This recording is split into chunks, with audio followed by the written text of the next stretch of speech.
Hola, buenas tardes. Muchas gracias por su asistencia. Una vez más vamos a proceder a dar la rueda de prensa de publicidad de los principales indicadores de la actividad económica y financiera del Estado, que tienen inmediatamente colgado en la página web y les será también facilitado al objeto de seguir esta rueda de prensa. Me acompaña, como viene siendo habitual, el interventor general de la Administración del Estado, José Carlos Alcalde, y los dos, al término de las conclusiones fundamentales que queremos compartir con ustedes esta tarde, estaremos lógicamente a su disposición para cualquier aclaración o pregunta que puedan ustedes formular. Bien, en primer lugar, lo que les quería comunicar con satisfacción es que por primera vez desde el mes de marzo estamos ante una reducción sustancial del déficit respecto al registro del mes inmediato anterior. Esto lo pueden ustedes comprobar en el documento y cualquiera que sea el registro que utilicen al efecto. Y no hace sino confirmar lo que le venimos explicando a lo largo de las sucesivas ruedas de prensa de cómo el déficit es una cuenta anual y, por lo tanto, el registro mensual debe ser evaluado con los parámetros correspondientes y la proyección que se espera a final del ejercicio, que es cuando debemos estar en condiciones de cumplir el objetivo de estabilidad presupuestaria que tenemos comprometido en la senda de convergencia, como de hecho hoy, una vez más, podremos certificarle. Como les decía, cualquiera que sea el registro que utilicen o la magnitud de comparación que sigamos, pueden constatar cómo la comparativa con el déficit registrado en agosto ha mejorado sustancialmente. En primer lugar, si utilizamos la magnitud de déficit en términos de contabilidad nacional homogéneo, magnitud que hemos venido utilizando en ruedas de prensa anteriores y que interesa especialmente al Gobierno por una razón capital, porque si lo que estamos concluyendo es que el déficit es una cuenta anual, nos interesa especialmente saber de lo que aparece registrado en la contabilidad nacional cuánto hemos estado pagando por adelantado y, por lo tanto, no va a nacer en las cuentas de los meses sucesivos que restan por vencer. Pues bien, esa magnitud en términos homogéneos, es decir, depurada las transferencias y adelantos hechos a otras administraciones públicas o a los ciudadanos, transformadas estas en devoluciones anticipadas sobre una campaña tipo de los correspondientes impuestos, el déficit registrado es de 3,93 puntos en términos de PIB, lo cual mejora sustancialmente el registro homogéneo de agosto, que era 4,26 puntos del PIB. Si utilizamos el déficit registrado sin más, sin depurarle de estas magnitudes, transferencias y devoluciones, tendríamos un déficit de 4,39 puntos en términos de contabilidad nacional, que mejora, una vez más, sustancialmente el registrado en agosto del 4,77. Estos datos nos muestran, como ya le veníamos anticipando, que las medidas de consolidación fiscal diseñadas ya en los presupuestos generales del Estado, como a las aplicables en virtud del decreto de 13 de julio, el decreto ley 20 del 2012, tendrán un efecto especial o se notarán especialmente en los últimos meses del ejercicio, fundamentalmente en el último trimestre.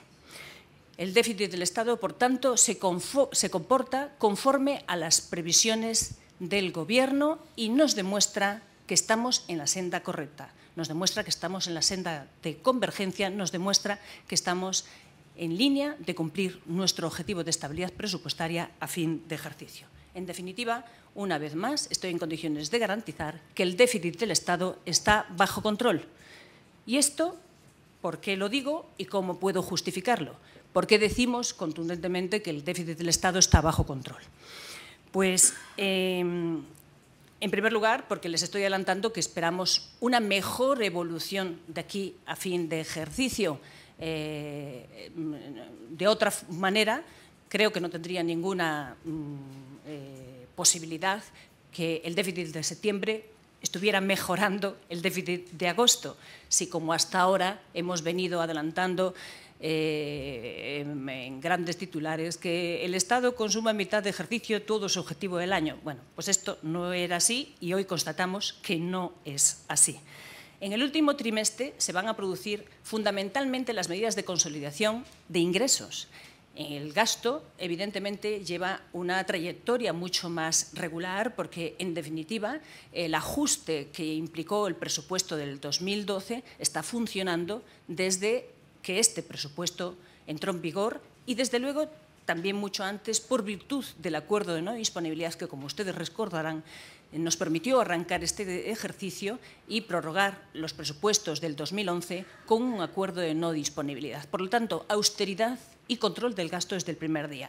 Ahora bien, las medidas de ingreso surten efectos, especialmente en el último trimestre, por razón de la naturaleza de los impuestos sobre las que descansa. Hay una medida paulatina, que es el gravamen complementario sobre el IRPF, que enseguida veremos cómo está dando mes a mes los frutos esperados y permitirá cerrar el ejercicio con la recaudación anunciada en los presupuestos del 2012.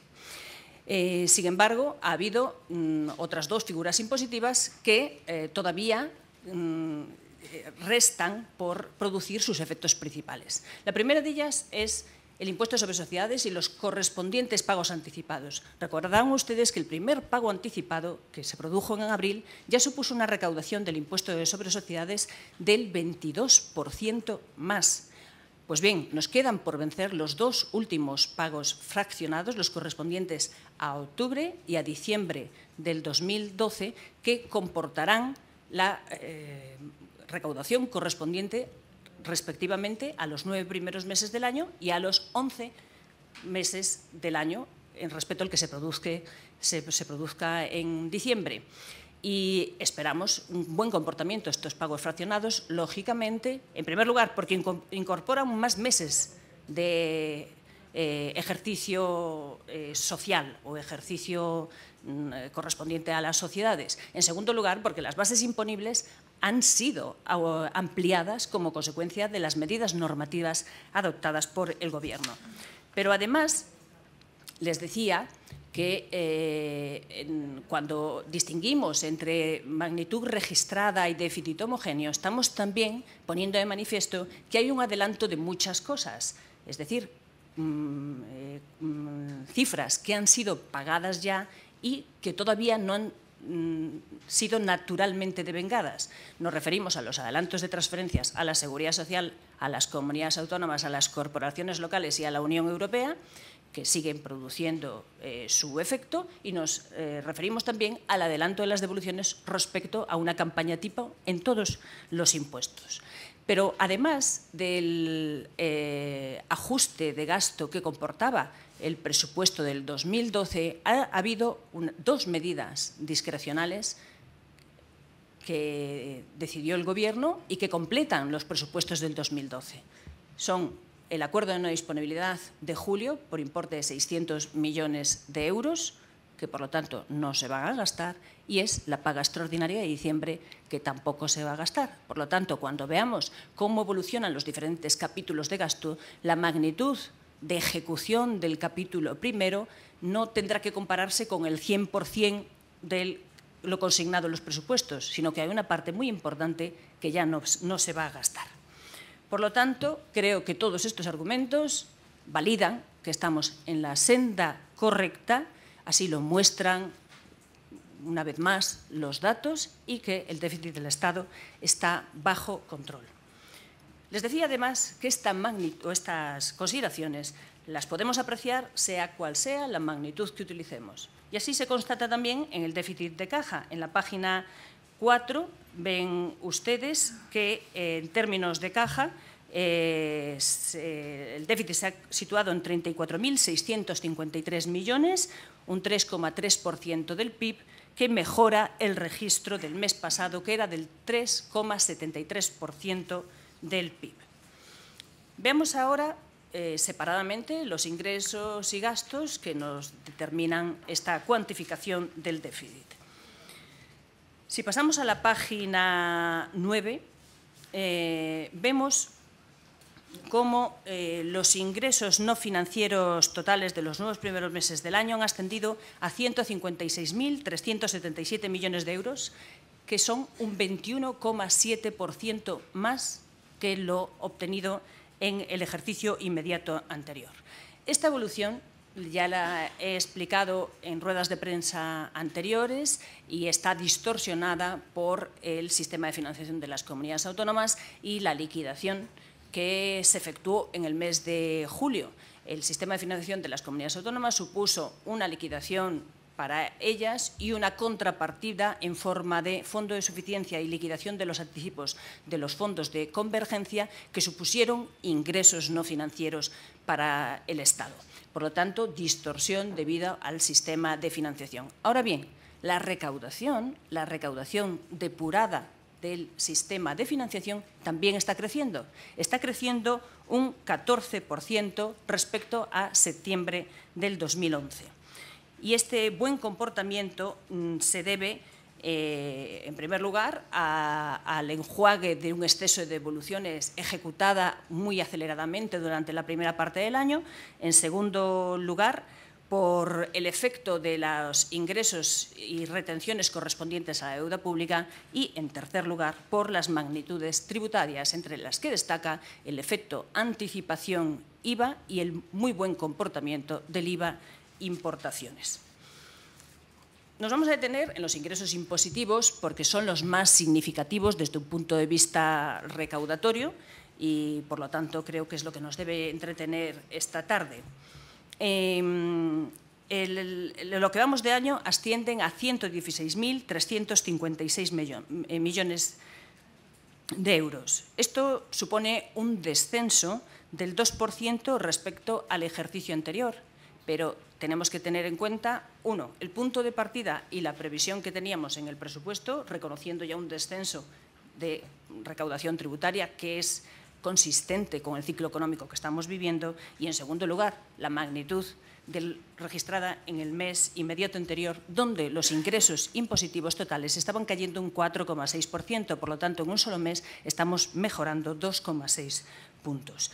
Si esta tasa la reconvertimos a términos homogéneos, una vez más depuradas el adelanto de devoluciones, la tasa se reduce a un 1,1% de descenso respecto al 2011. En la evolución de los ingresos impositivos están incidiendo varias magnitudes de signo contrario. Por una parte, tenemos los efectos de las medidas de consolidación en materia de ingresos públicos que ha producido hasta el efecto 1.355 millones como consecuencia de una compensación de los efectos positivos que se están produciendo en el IRPF y del mal dato o los efectos contraproducentes que se han producido en el impuesto sobre sociedades, cuya cuota anual, como ustedes conocen, cayó mucho en el ejercicio 2008 como consecuencia de que tenía que descontar los pagos fraccionados que habían surtido efectos en el ejercicio 2011. Pero además hay otra medida positiva que es el buen comportamiento de las medidas de control tributario, la lucha contra el fraude y los ingresos procedentes de aplazamientos y fraccionamientos de ejercicios anteriores. En sentido negativo, pues lógicamente está influyendo la coyuntura económica y la merma de las bases impositivas que, como digo, eran ya esperadas y están incluidas en la estimación de recaudación y en el impacto normativo que ha publicado el Gobierno en los diversos hitos, tanto en el presupuesto como en el decreto 20 del 2012. Todos esos cálculos están ahí contenidos. Respecto al IRPF, como ven, está creciendo un 1,6% respecto al mismo periodo en el año anterior, alcanzando una recaudación de 52.312 millones de euros. En términos homogéneos, el IRPF crece hasta septiembre un 2,9%. Esta peor evolución en términos homogéneos se debe a que esta peor evolución en términos nominales se debe a que se están adelantando las devoluciones. Por eso nos interesa destacar la magnitud en homogéneo del 2,9%. Destacan especialmente los efectos producidos por el Real Decreto Ley 20 del 2011 y el gravamen complementario consiguiente, que ha producido hasta el momento unas retenciones del trabajo por importe de 2.045 millones de euros más y retenciones de capital mobiliario de 441 millones de euros. En relación al impuesto sobre sociedades, registra hasta el mes de septiembre una disminución, un descenso del 3,6% respecto al mismo periodo del año anterior.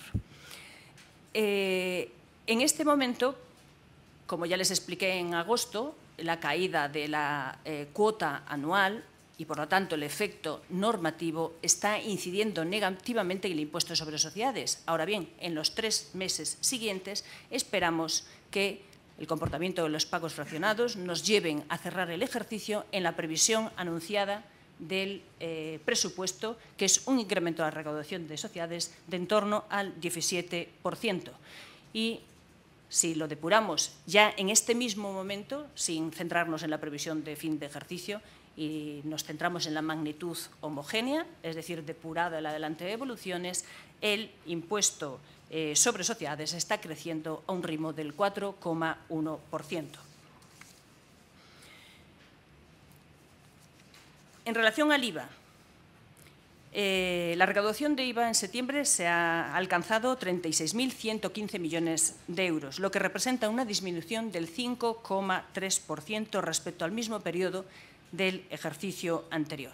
Vemos, por tanto, que el IVA, como ya les habíamos anunciado también, está moderando su caída. Este era el comportamiento esperado por el Gobierno, tanto por las medidas adoptadas como porque la comparativa interanual esperábamos que el crecimiento coadyuvase a esta o el menor decrecimiento coadyuvase a este resultado. Así, si ustedes recuerdan, en mayo el IVA estaba cayendo al 10%, en el mes anterior caía al 8,4%, pasando por julio en torno al 9%, y hoy por hoy el descenso está casi en la mitad que mayo, un 5,3%. En este mes todavía no se ha producido en su totalidad los efectos derivados de la subida de tipos. Únicamente se detecta un efecto anticipación, que luego, si quieren, les puedo concretar más, y un buen comportamiento de las importaciones. En relación a los impuestos especiales, la recaudación asciende a 13.785 millones, con una disminución del 4,8%, por lo tanto, en la misma tasa o en el mismo registro que el mes inmediato anterior. Respecto al resto de los ingresos no financieros, pues me detendré muy brevemente porque desde el punto de vista recaudatorio son muchísimo menos significativos. Sí destacar que del monto total 40.021 millones de euros, 30.271 obedecen a este efecto distorsionador en la comparativa, que es el sistema de financiación de las comunidades autónomas, la liquidación de los anticipos de los fondos de convergencia y los retornos procedentes del fondo de suficiencia que le correspondía al Estado. En la página 12 tienen ustedes el comportamiento de los gastos. Un buen comportamiento de los gastos unido a un mejor comportamiento de los ingresos que en meses anteriores nos permiten haber rebajado la cifra de déficit, como les venía contando. Los pagos no financieros han ascendido a 114.738 millones de euros, lo cual ha supuesto un incremento del 9,1% de pagos más que el ejercicio anterior. Esta sobreejecución del gasto la tienen ustedes detallada por capítulos y se justifica tanto por el adelanto de transferencias a las comunidades autónomas, por la liquidación definitiva del 2010 que se produjo en julio, como el adelanto de transferencias a la Seguridad Social y a la Unión Europea. Por lo tanto, eran comportamientos esperados y presupuestados por el Gobierno. Dentro de los pagos, los gastos de personal están aumentando un 0,8%, pero si ven ustedes la desagregación correspondiente a los gastos de personal, no es que los gastos de personal correspondientes a servicios, el capítulo 1 estrictamente de los ministerios esté creciendo, no podría ser, ya que tenemos una congelación salarial, sino que ahí hay una partida que está subiendo principalmente un 4,6%, que son las pensiones de clases pasivas. Los gastos corrientes de bienes y servicios disminuyen un 22,9%, por lo tanto, contención del gasto corriente del Estado. Los gastos financieros ascienden a 20.734 millones, un 17,4% más que en el ejercicio anterior, comportamiento también esperado y presupuestado. Y las transferencias corrientes han aumentado un 22,7% como consecuencia de estos adelantos, de estos intercambios de los circuitos financieros con las distintas administraciones públicas. Las transferencias de capital disminuyen un 58,7% y las operaciones de capital destinadas a financiar inversiones reales disminuyen un 29,4%. Por lo tanto, como conclusión, yo les querría transmitir hoy que la ejecución del presupuesto de gastos está conforme a lo previsto, control del gasto y austeridad al máximo, anteponiendo cualquier gasto social prioritario a gastos que se pueden demorar en su ejecución a otro momento, y aquí lo estamos viendo en los gastos, las inversiones reales y las transferencias de capital, comportamiento positivo y conforme a lo esperado de los ingresos, medidas de consolidación fiscal surtiendo efecto en el último trimestre del ejercicio presupuestario, cuyos efectos ya se están anticipando en la liquidación del mes de septiembre, de la que ahora doy cuenta, y, por lo tanto, todas estas evoluciones y estos registros nos permiten ser optimistas en la consecución del objetivo de estabilidad presupuestaria y afirmar, una vez más, que el déficit del Estado está bajo control. A partir de aquí, quedamos los dos a su disposición para cualquier aclaración que puedan tener al respecto. Sí. Sí, hola, buenas tardes. En términos, el PIB aquí, si bien el déficit baja respecto a agosto, tanto en términos homogéneos como no homogéneos, crece respecto al mismo mes del año anterior. Me gustaría hacer una valoración porque normalmente siempre se compara con el mismo mes del año anterior y hoy lo hemos comparado con el mes de agosto. Y luego, por otra parte, cuando dice que el Estado va a cumplir el objetivo de déficit, ¿lo hace bajo la previsión de revalorizar las pensiones o de no hacerlo? Gracias. Bien, lo primero que tengo que decirle, y creo que tenemos muchos testigos, es que he hablado del mes anterior y del año anterior indistintamente. Lo he comparado todo, entre otras cosas, porque yo siempre defiendo que hay que hacer esas dos comparaciones. La comparativa del año anterior nos sirve, sin duda nos sirve, pero cada presupuesto diseña una política económica determinada y una planificación determinada. El registro del mes nos sirve, pero no absolutamente, como también he intentado demostrar hasta el momento. Si en esa comparativa con el mes anterior, si siempre nos fijamos en la cuenta mensual específicamente, sin tener en cuenta, valga la redundancia, que el déficit es una cuenta anual, en este momento deberíamos estar ya en el 5, ¿no? Porque del 4,77 se sube. No, es que el déficit es una cuenta en la que inciden gastos e ingresos. Y entonces esto me sirve para justificar las dos comparativas. Respecto al año anterior, lo que ocurrió es que el año anterior no tenía en el presupuesto unas medidas de consolidación fiscal de ingreso como la que este presupuesto incorpora. Es decir, la comparativa con el mes anterior sí que nos puede ser útil para la ejecución del presupuesto de gastos. Y esa, por supuesto, lo observamos continuamente. Por eso yo me voy al concepto de déficit homogéneo.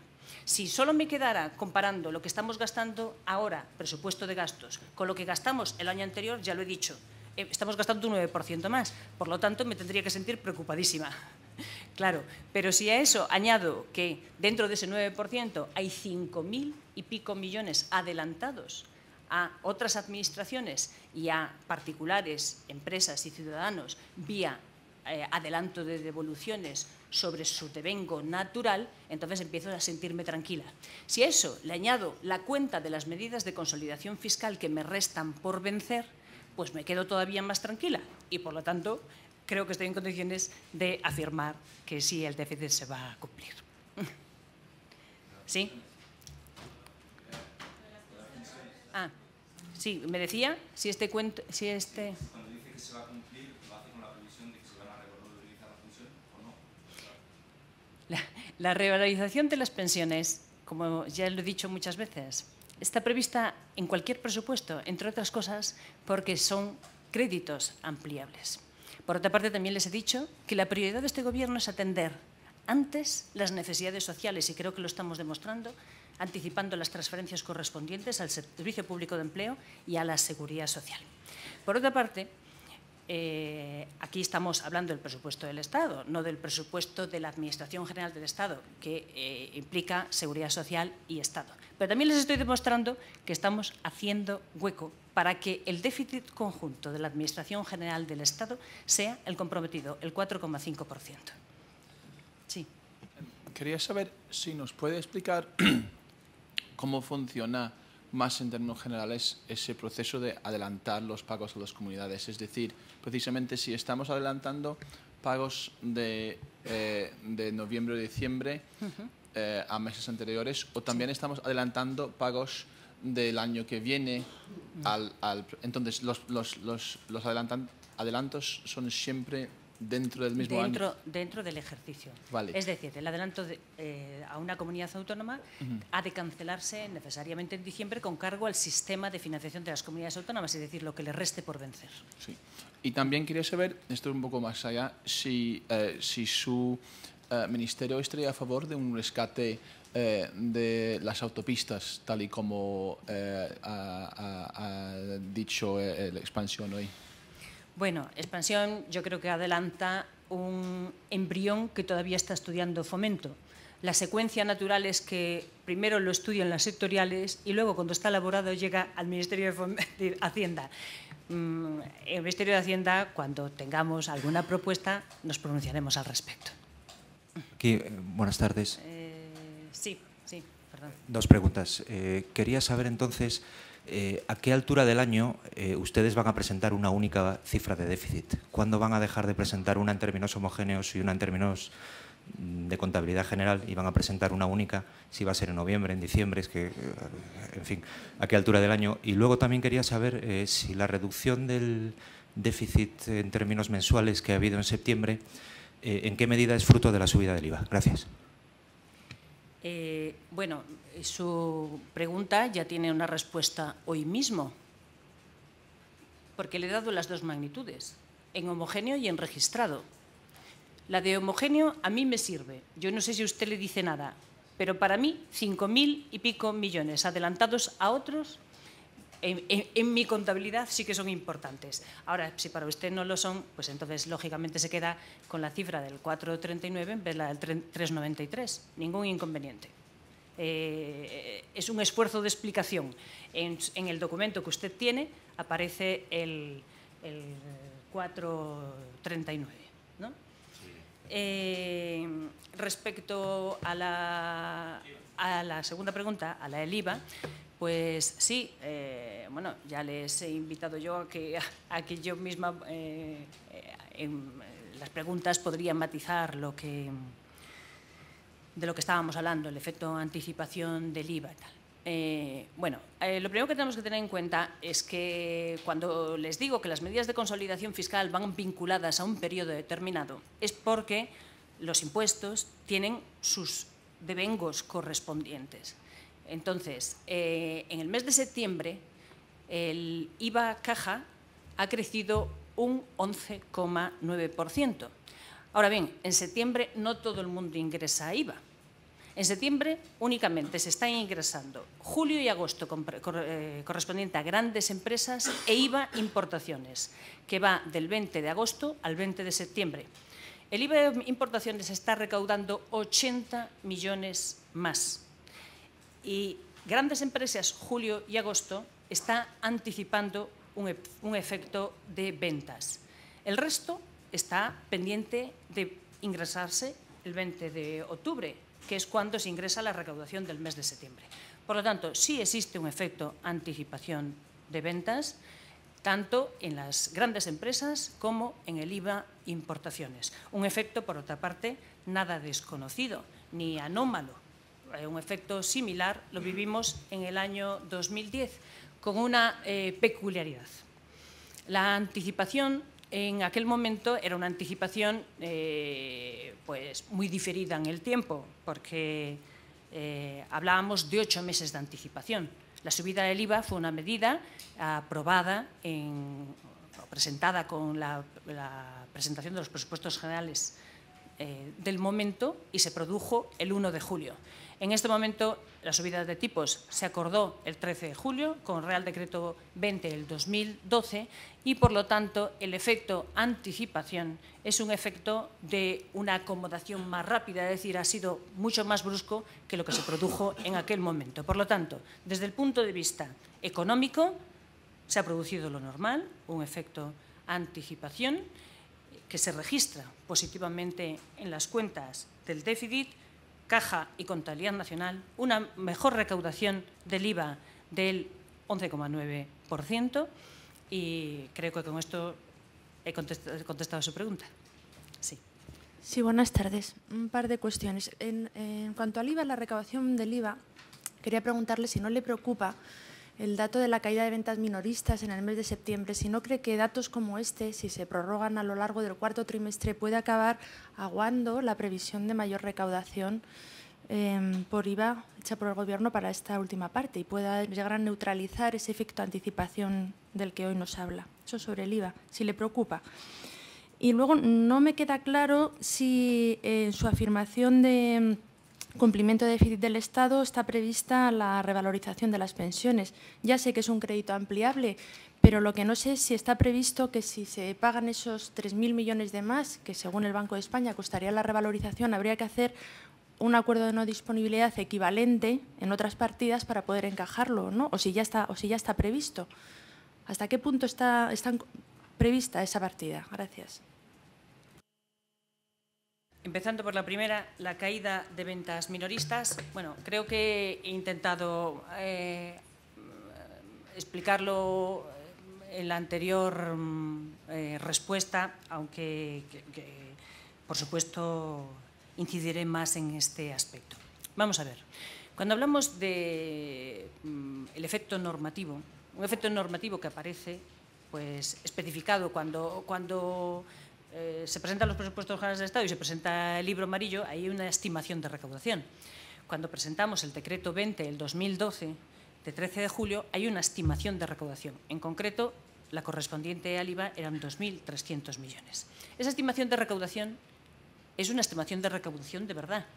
No es una mera cuenta de aplicar la subida del tipo a las bases imponibles del IVA, las existentes o registradas hasta la fecha inmediata anterior a la elevación del tipo, sino que ahí ya se compensa la mayor recaudación con el efecto sobre el consumo, la caída del consumo. En el 2010, cuando se produjo este efecto, la recaudación fue superior a la estimada, a la anunciada cuando se acordó la subida de tipos. Sin embargo, fue inferior al resultado de aplicar el incremento del tipo de gravamen del 16 al 18, o sea, a un 2% sobre la base imponible IVA. Bueno, pues esos cálculos están incluidos en la estimación y, por lo tanto, cuando decimos que la estimación o el impacto normativo del IVA, de la subida del IVA, son 2.300 millones de euros, ya está contemplado esa caída del consumo. La caída del consumo o el desplome de las ventas minoristas a la que usted se está refiriendo, lo que yo sí les quería llamar la atención es que Si comparamos el precedente inmediato que tenemos, que es la subida de IVA en el 2010, vimos, o sea, lo significativo empieza a ser cuando, en vez de comparar el mes inmediato a la subida del tipo, vamos un poco más atrás en la serie histórica. En el año 2010 podíamos ir hasta 8 meses en la serie histórica, porque el efecto anticipación se podía diluir en 8 meses. Aquí no. Ahora bien, si nos limitamos a coger mayo, junio y julio del 2010, 3 meses, vemos que el efecto global es de un 2,2% de caída. Aquí, hoy lo tenemos en todos los medios de comunicación y, por lo tanto, creo que todos lo tenemos fresco. Es cierto que se ha producido una caída del comercio minorista del 10,9% en el dato corregido del INE. Ahora bien, es que en el mes de agosto, cuando en julio estábamos cayendo el 7,4%, recuperamos hasta el menos 2,2%.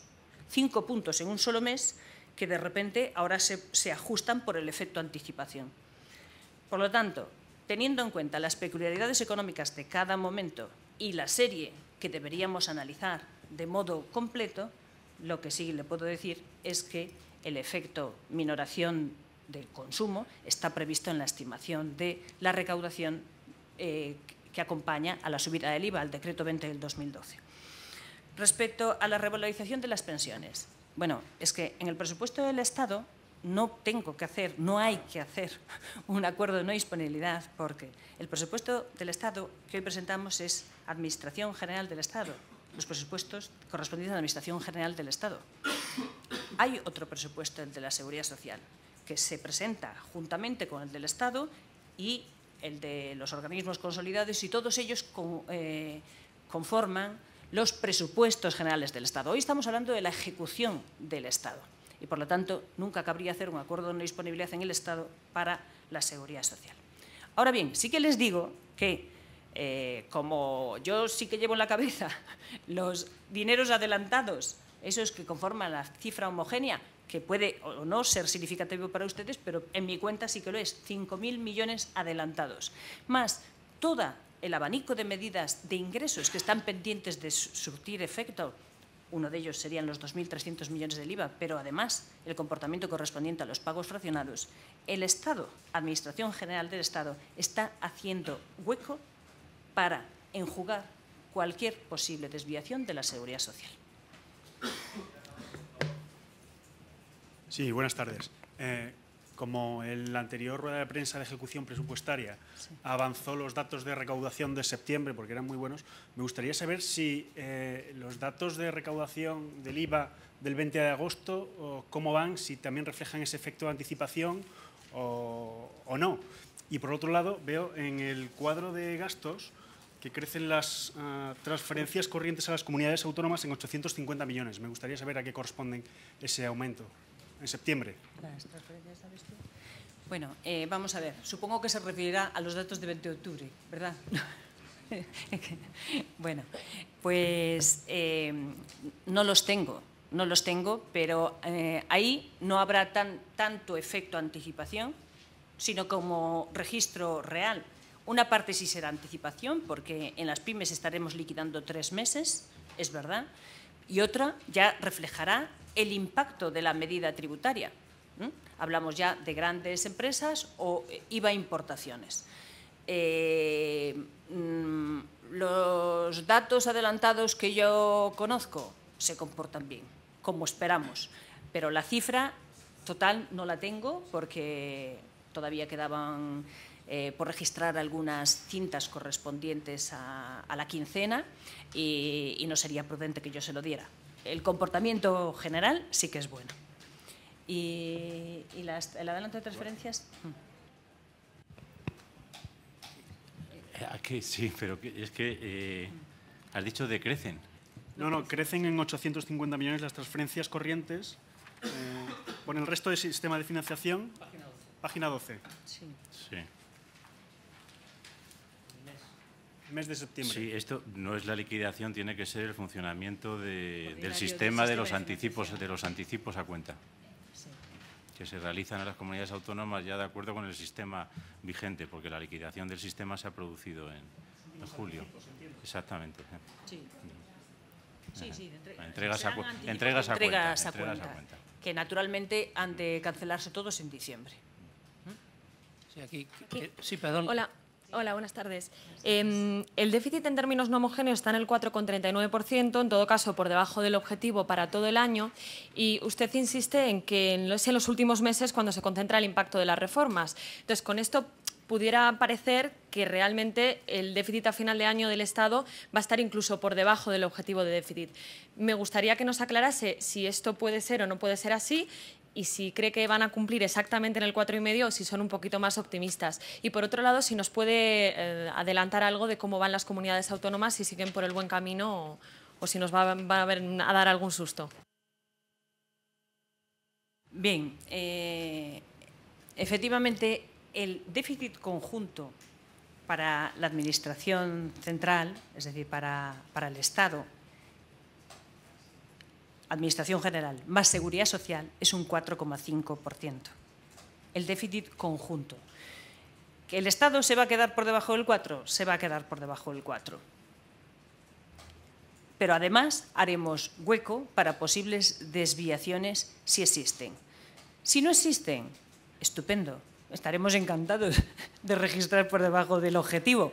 Pero bueno, lo razonable es prever que la evolución normal de la seguridad social y del servicio público de empleo, toda vez que están creciendo las prestaciones, van a tener algún tipo de desviación.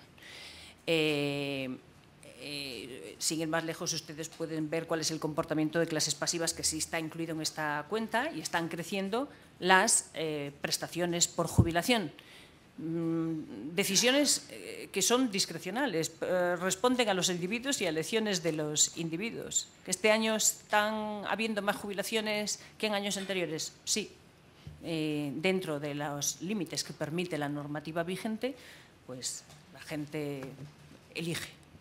Y respecto al comportamiento de las comunidades autónomas, bueno, el último dato que tenemos en términos de contabilidad nacional, que es el correspondiente al primer semestre, demostraba un comportamiento muy bueno de las comunidades autónomas, de contención general del gasto y una expectativa de que en el segundo semestre sus medidas de consolidación iban a ser superiores o iban a producir más efectos, y esto pues tiene una explicación muy fácil y muy lógica. En primer lugar, sus planes de reequilibrio se aprobaron en el mes de abril y, por lo tanto, las medidas comprometidas perdieron, entre comillas, un trimestre de consolidación. Y, en segundo lugar, tenemos que tener en cuenta las medidas adoptadas por el Gobierno de legislación básica en materia de educación y sanidad, que van produciendo efectos progresivamente. Los datos de gasto sanitario los vamos conociendo mes a mes y están produciendo unos resultados muy buenos. Yo me cabría decir que mejor de los esperados. Y, por lo tanto, sí que somos optimistas y tenemos en cuenta que 3 de cada 4 euros de las comunidades autónomas se gastan precisamente en educación, sanidad y servicios sociales. Sí, perdón. Sí. Quería preguntarle, de estos 700 millones de aumento de la recaudación en septiembre por el IVA, el 11,9%, ¿se debe estrictamente a la recaudación por la subida de tipos, es decir, por el efecto de anticipación? Y también quería preguntarle si se prevén 2.300 millones de recaudación por la subida de tipos a lo largo de los 4 últimos meses. Si se incluye este efecto de anticipo, ¿hay que sumarle esta cifra o simplemente seguimos con 2.300? Bueno, vamos a ver. Los 2.300 es la recaudación estimada por la medida en sí misma. Es obvio que lo que se anticipa no se compra después. Por lo tanto, la respuesta es un efecto recaudatorio global. Si los 700 y pico y la subida que corresponde al mes de septiembre es exclusivamente debido a un efecto de anticipación, pues no sabría discernirlo. Evidentemente es un efecto impreciso que no podemos más que estimarlo y concluir que sí que se está produciendo, porque la recaudación es muy buena. Ahora, si dentro de eso ha habido un volumen determinado de importaciones que haya justificado esos 80 millones a mayores, en el caso de importaciones, y el resto en anticipación de ventas de las pymes, pues no sabría discernirle qué cantidad corresponde a cada efecto.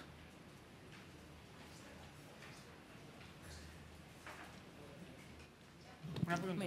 Sí. Si le tiene adelantada 5.000 millones a las comunidades autónomas, eso significa que en 3 meses las comunidades autónomas se ven privadas de 5.000 millones. Y ahora recurres al FLA para darles dinero y con lo cual las endeuda. O sea, no estás haciendo el ajuste y pasas deuda para adelante. ¿No está habiendo una falta de ajuste ahí? Bueno, vamos a ver. En primer lugar, los 5.000 y pico millones no son solo de las comunidades autónomas. Es para todas las administraciones, seguridad social, corporaciones locales, comunidades autónomas y Unión Europea.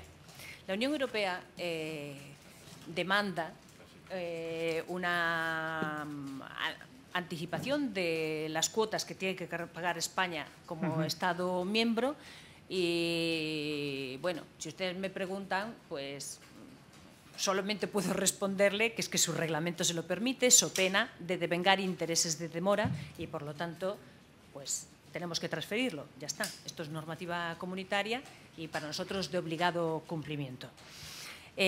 Por lo tanto, como digo, es para muchos. La seguridad social también tiene adelantos, las corporaciones locales. Que hemos anticipado a las comunidades autónomas y al mismo tiempo les estamos facilitando financiación a través del FLA. Eso es lo que me está diciendo. Bueno, en definitiva, todo responde al mismo mecanismo, financiación de las comunidades autónomas. El Fondo de Liquidez de las comunidades autónomas, pues lo que pretende es garantizar una financiación que las comunidades autónomas no están obteniendo en los mercados. El sistema de financiación es dinero de ellas, per se. Es decir, lo tiene el Estado, pero le corresponde a las comunidades autónomas, porque son copartícipes en IRPF, en IVA y en impuestos especiales. El 50% de la recaudación del Estado es suyo y, por lo tanto, una cosa son las entregas a cuenta de impuestos que son suyo y otra cosa es un mecanismo de liquidez para facilitar el acceso al crédito que no están teniendo y que va destinado a financiar vencimientos de deuda y la financiación del déficit que tienen en sus balances. Las comunidades autónomas tienen un 1,5% de déficit. El déficit se financia con deuda pública. Por lo tanto, el FLA financia deuda pública, la entrega a cuenta y el anticipo de esas entregas a cuenta son recursos propios. Los tienen presupuestados como ingresos en sus balances. ¿Vale? Gracias.